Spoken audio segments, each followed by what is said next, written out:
The Moscow alleyway smelled of damp concrete, cheap diesel, and impending violence. And Bate Hubbard moved through it like she belonged to the shadows. She reached the corner of the Tverskaya district at exactly 4:12 a.m., clutching a rusted industrial broom, wearing a fraying canvas jumpsuit, heavy rubber boots, and a thermal beanie her handler had issued during her final briefing in Beijing. Her face was smudged with strategic soot. Her hands were tucked into fingerless wool gloves that hid knuckles scarred from a decade of silent kills. To anyone looking, she was a ghost of the working class, a woman invisible enough to be stepped on. The 12 armed men guarding the back entrance of the Emerald Palace didn't even pause their conversation as she approached. They looked like they were ready for a war. Bate looked like she was just ready to finish her shift. "Out of the way, old man," one of the guards spat, not even looking at her face. Bate didn't flinch. She never did. She swept the slush toward the drain with a rhythmic, hypnotic precision, her eyes never leaving the polished boots of the lead sentry. While he saw a street cleaner, Bate saw a 210-pound target with a weakness in his left knee and a poorly concealed Glock 17. She reached into the pocket of her oversized jacket, pulled out a burner phone, and sent a silent, encrypted ping to her team. In position. Then she looked up as a black Maybach pulled into the courtyard. The door opened, and Emil Seitz stepped out, the Russian Mafia king, draped in a three-piece charcoal suit that cost more than the apartment block Bate pretended to live in. He stopped, his gaze snagging on the woman with the broom. For a split second, the air between them went still. Emil looked at her like he'd found a diamond in a gutter. Bate looked at him like she was deciding exactly where to bury the blade. The Moscow air didn't just bite, it chewed. At 4:12 a.m., the Tverskaya district was a graveyard of industrial exhaust and silence, save for the rhythmic scritch-scratch of Bate Hubbard's oversized broom. To the local precinct, she was a non-entity, an impoverished cleaner clearing the night's grime. In reality, she was the most expensive asset the Ministry of State Security had ever deployed. The alleyway reeled with the metallic tang of fresh blood and the ozone of spent casings. 3 minutes ago, a rival distributor had been retired against the brickwork. Now Bate moved with a lethal, invisible grace. She wasn't just sweeping, she was a human eraser. With every pass of her heavy bristles, she smeared the arterial spray into the slush, neutralizing the DNA with a chemical agent hidden in the broom's core. "Hurry up, old woman," a guard barked. He stood by the service entrance, his breath blooming in the cold like gray ghosts. He was the lead sentry for the site's organization, a man built like a Siberian bear. Bate didn't look up. She kept her head down, her blonde-tipped locks tucked tightly beneath a grease-stained beanie. She muttered a practiced, fearful apology in broken Russian, shuffling closer to his boots. As she accidentally bumped his heel with the head of her broom, her thumb flicked a recessed switch. A microscopic, bioadhesive tracker, no larger than a grain of salt, shot from the bristles and embedded itself into the tread of his leather boot, target tagged. Her heart rate sat at a motionless 60 beats per minute. She gathered the spent brass shells into her dustpan, evidence that would never see a crime lab, and melted back into the shadows just as the low hum of a Maybach echoed against the alley walls. The king was arriving, and the ghost had already cleared his path. Maybach didn't slow for the corner. It hit the stagnant pool of slush at 40 miles per hour, sending a gray, freezing wave over the sidewalk. Bate didn't move. She stood there as the icy liquid soaked through her canvas jumpsuit, dripping from her beanie and stinging her eyes. Inside, her tactical brain was already calculating. V12 engine, reinforced plating, 2 armed occupants. Outside, she was just a shivering girl with a broken broom. The brake lights flared, twin rubies in the Moscow mist. The heavy door thudded open and Emil Seitz stepped out. He didn't look like a man who belonged in an alleyway. He looked like he owned the sky. His charcoal suit was tailored to a millimeter, and the air around him smelled of expensive tobacco and sandalwood, a scent Bate recognized as Kdrama, a fragrance for a man who knew his worth. "Lord," he muttered, his voice a deep, gravelly baritone that vibrated in the cold. "I am so sorry." Beth looked up, her lashes heavy with slush. She let her bottom lip tremble, a controlled, biological lie. "It's fine, sir, I'm almost done with my shift." Emil didn't just offer an apology. He stripped the $5,000 charcoal cashmere coat from his shoulders and draped it over her. The warmth was immediate, suffocatingly soft against her grime-streaked neck. As he tucked the collar around her, his fingers brushed her skin. Bate didn't flinch.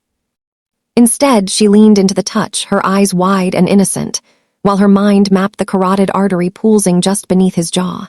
She could end him in 3 seconds with a sharpened broom handle. But as Emil looked at her, really looked at her, his expression shifted. He wasn't looking at a cleaner, he was looking at a sanctuary. "Too beautiful for the city's dirt," he whispered. Bate clutched the silk lining of his coat, the deadliest spy in China playing the part of a girl who had just met God. The pursuit began not with a bullet, but with a paper cup of overpriced Blue Mountain coffee. For 5 consecutive mornings, the black Maybach idled at the corner of Tverskaya exactly as the streetlights flickered out. Emil's sights would emerge, his charcoal overcoat open to the biting wind, carrying 2 cups. He didn't approach like a predator, he approached like a man seeking penance.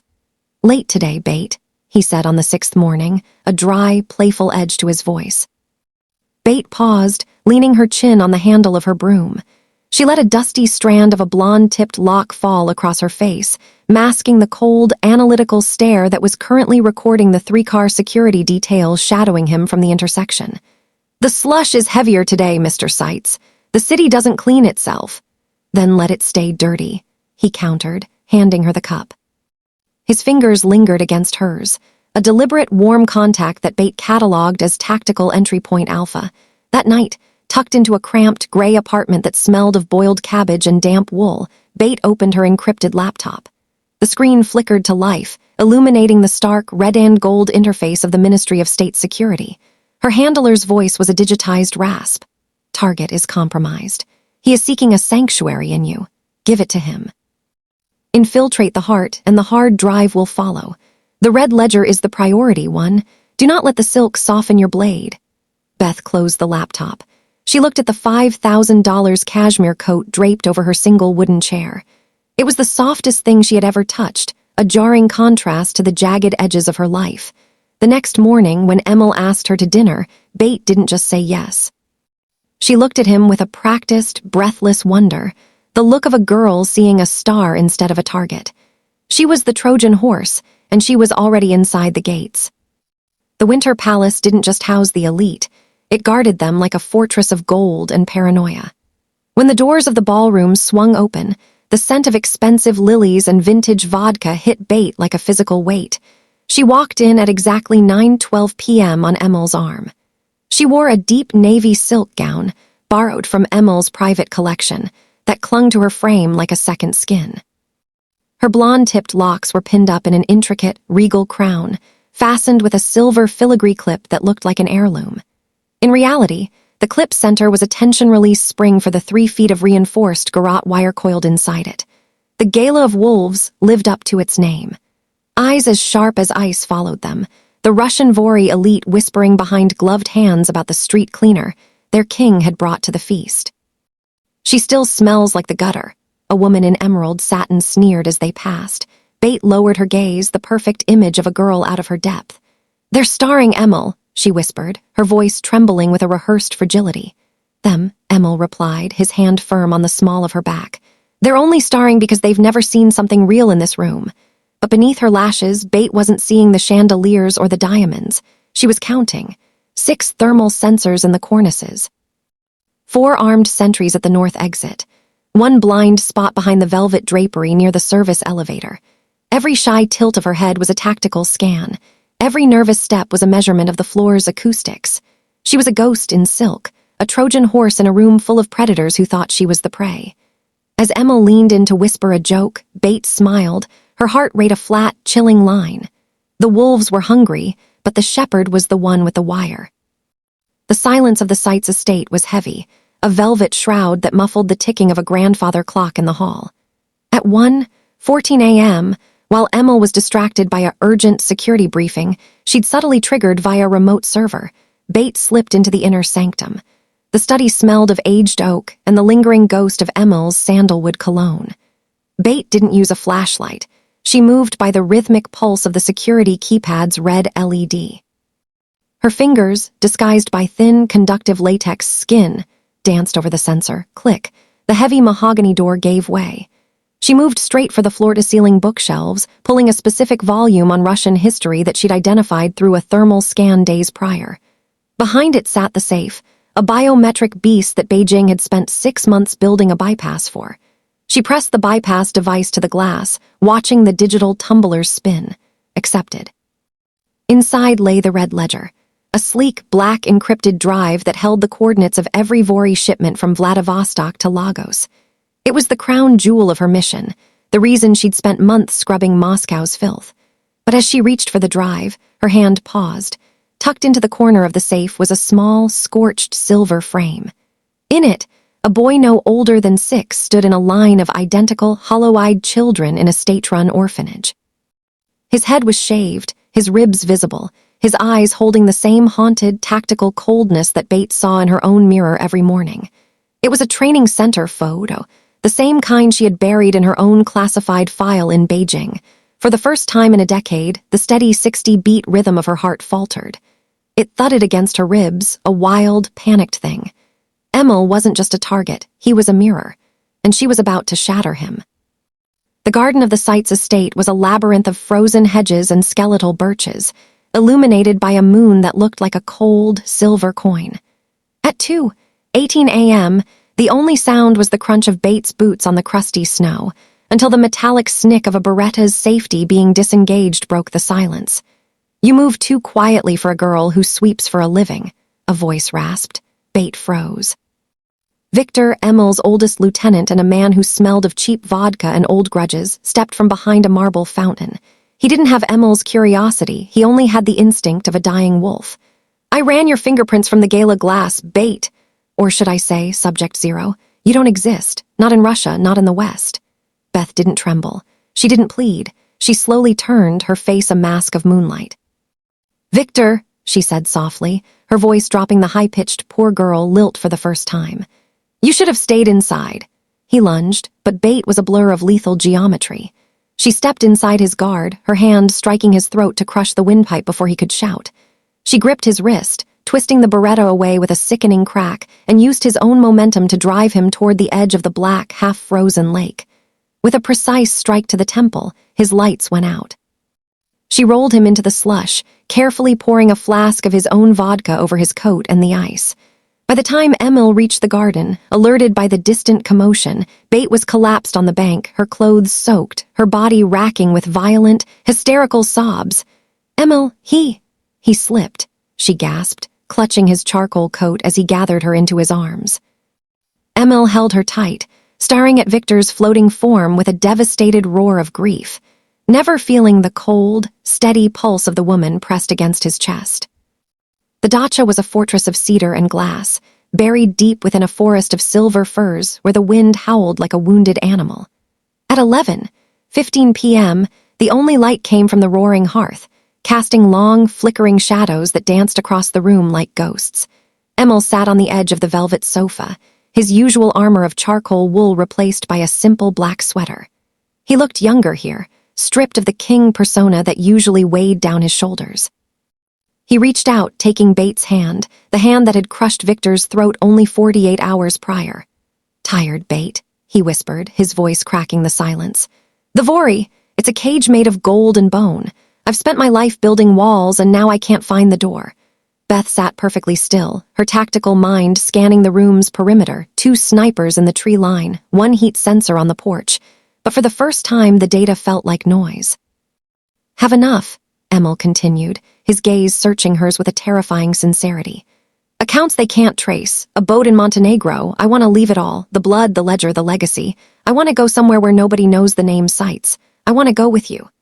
Confession hit Bate harder than a physical blow. She realized then that Emil wasn't her opposite, he was her twin. They were both state-manufactured weapons, cogs in machines that demanded their souls in exchange for survival.